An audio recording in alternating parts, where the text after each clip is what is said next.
Hi, beautiful souls. I'm Joe. I'm here to inspire and share in hopes of you developing a better view on yourself and on your lives. So, today's video is going to be about friendships. Do you feel like you're not able to make friends anymore? Has somebody left you? Are you hurt? Or do you maybe think that that there's something wrong with you inherently and that's the reason why you cannot make friends? I'm here to tell you you're not alone. I have been there too with all these questions and all these insecurities about friendships. And I just kind of wanted to make a video about this because let me tell you, at first, there is nothing wrong with you. Nothing. It's not your fault that people decide to leave you. It's not your fault that things don't work out. It's like, okay, maybe you have some kind of part in it. It could be. But yet again, it doesn't say anything about your worthiness. Just remember that. I didn't know that when I was going through this, so I really want you to know that from somebody who has been through the same thing, you are still worthy. You are worthy, with or without them, regardless. You are more than your friends. I'm going to be telling my story, and after that, I'm going to share with you some tips and tricks on how to deal with this event in your life that could be very painful. I'm just going to share you my tips and tricks that I've found helpful when I either had no friends or when I was left by somebody. So let's start with my story. This happened quite recently. I had a best friend for about 7 years. I thought she was a really amazing person. I could share a lot of things with her that I could not really do with other people. I felt like we were on the same level, and we actually met in a psychiatric facility, so we really had a connection through that. I've been spending 7 years of my life with her. I saw her a bit more when I lived in the city that she lived in, but then I had to move. And I kind of always came to her because she has also struggles with mental health, and she found it quite difficult to take a train to here. So I understood, and I just always came to her. We also texted every day, like she was my dearest friend, always like around me, always in my mind. Like I really cared a lot for her. But then something happened. So actually, I don't know what really the trigger was for her to be like, this friendship is not for me no longer. The only thing that I know, this is only my perspective, which is of course not the whole story, you know. But from my from my perspective, um, as I was growing in my spiritual journey, as I started awakening, as I started getting into spirituality, as I started bettering my life, taking another direction, quitting alcohol. We drank a lot of alcohol together, and I kind of just decided to completely quit that because it wasn't really fulfilling me any longer. It has actually never really done anything to me. So our friendship kind of changed in that way. I always came a bit shorter amounts of times because when she started to drink, I had the tendency to leave, you know. So yeah, that kind of happened. But I was really still there for her. We talked a lot. I started seeing her a bit less because of me moving here. So I think I saw her about like 2 times a week. But all of a sudden something changed. Like there was a specific day that I kind of came there, and I just had like this big realization about my life and how I was going to move forward during the future. I kind of conquered myself in something. And I felt like her vibe was a bit changing. I don't know how to explain it. I felt it was very different. And sure enough, when I came home and I started texting her like we always did, then she wouldn't respond to me. And I was like, okay, this has never really happened before, and I do have some abandonment trauma, so it was kind of getting triggered a bit by that. This was before I started to meditate, by the way. But yeah, we're not perfect. We are human. So my abandonment issues like kind of kicked in. But I decided not to react to them. I was like, okay, she might be going through a tough time in her mind. And I just texted her without her responding to me. I was like, okay, I think you might need some rest. I will leave you alone for a few days, and when you're ready to talk, you come back.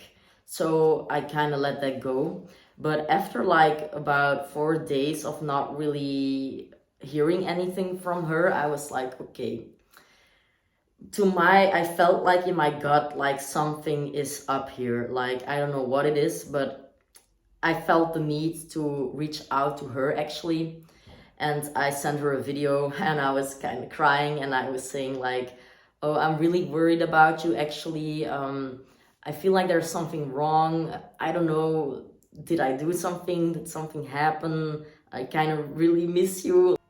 And she was actually pretty angry with me that I reached out to her instead of her reaching out to me, which I kind of understand. Like, I do want to respect people's privacy as much, but I just was not feeling good with this.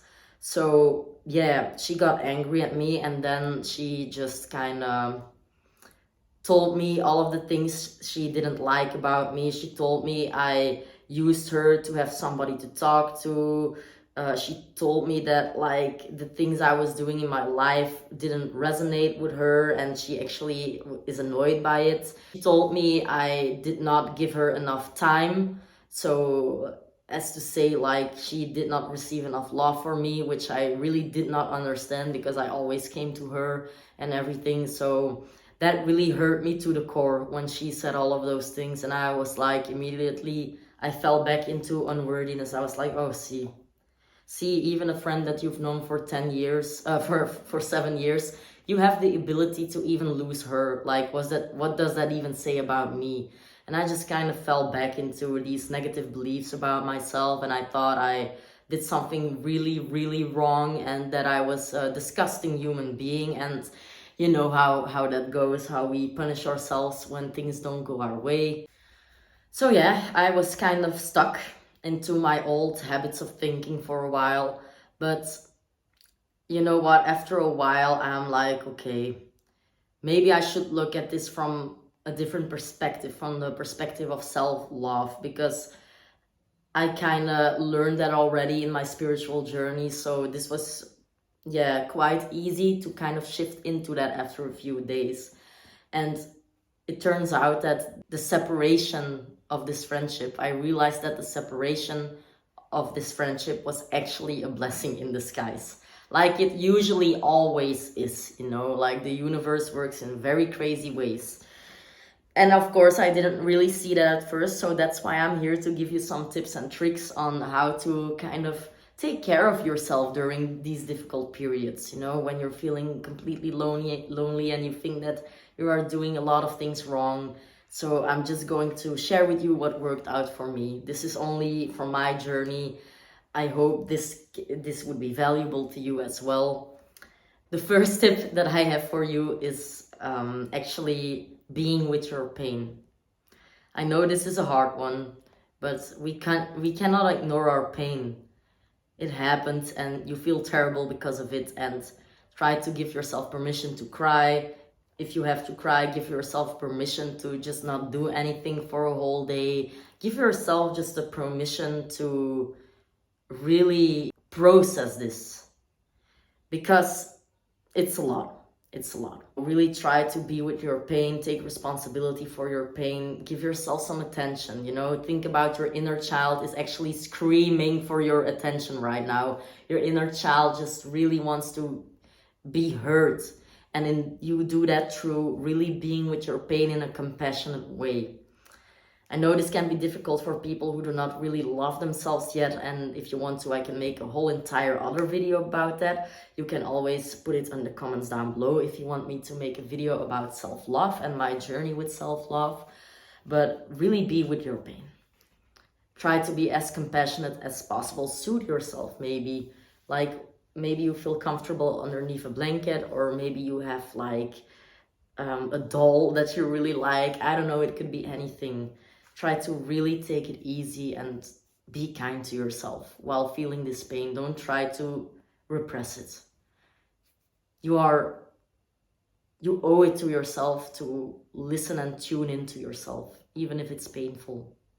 So after you have been with your pain, it's important to keep taking care of yourself. And like self-care, it's not like like it could be part of it, like putting on makeup, or maybe giving yourself a little massage, or going take a shower and dress up or something. It could be part of it, but I'm talking more about the self-care emotionally, you know. And as I was saying, with like be with your pain, I it's just like when I said be with your pain and try to kind of soothe yourself and to do something that makes you feel calm and try to really treat yourself as a friend.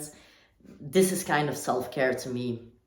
Well, what I did is like I put on some music that I really liked. I even have I have a hobby, pole dancing, and I just kind of express myself through dance. So I made a video, I put on some really sad music and I just went to the pole and I just started dancing and expressing myself and making the movements like very sad and like very small and everything, and that really helped to kind of get things out of the way. I also took care of myself, for example, by reaching out a bit to other people who might understand. I know there's not always somebody around there to talk to, but you know what? We have the internet. Maybe even making a post on Facebook, or commenting on a YouTube video, or kind of finding a community, or even looking up YouTube videos like this one, for example, about other people who have been in similar situations. It can really help, because you are not alone at all. Take care of yourself. You are not the only one who is going through this. And don't forget that you are still worthy. By the way, if you're already liking this video so far, then don't forget to subscribe. I would really appreciate that. The next tip that I have for you is actually to not take it too personally.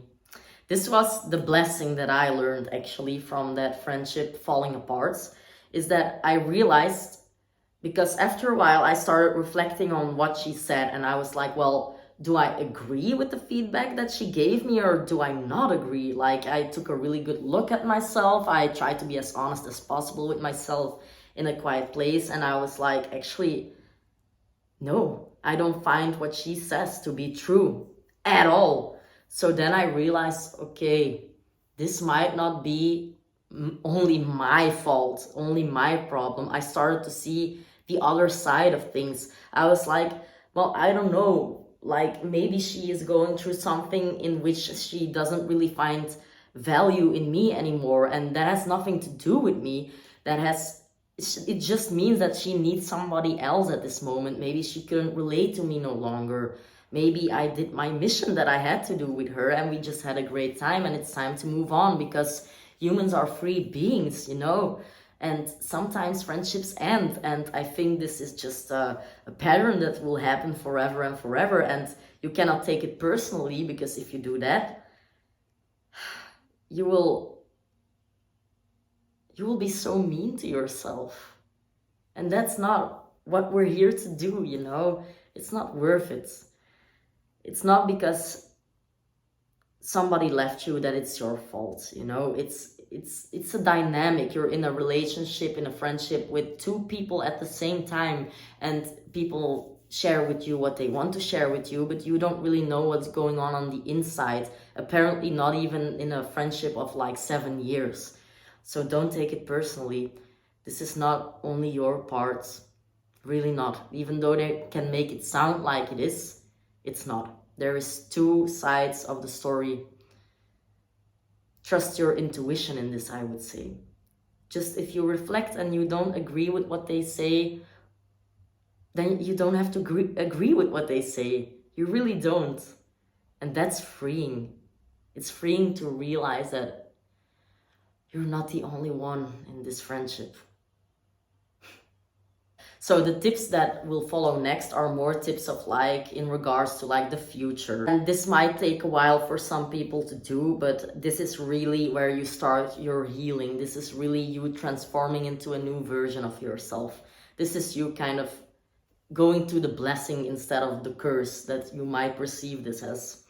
After you have been sitting with yourself and you have been a bit reflecting on the situation, and you feel like you have given yourself enough love and enough care, then maybe it's time to find new connections, you know?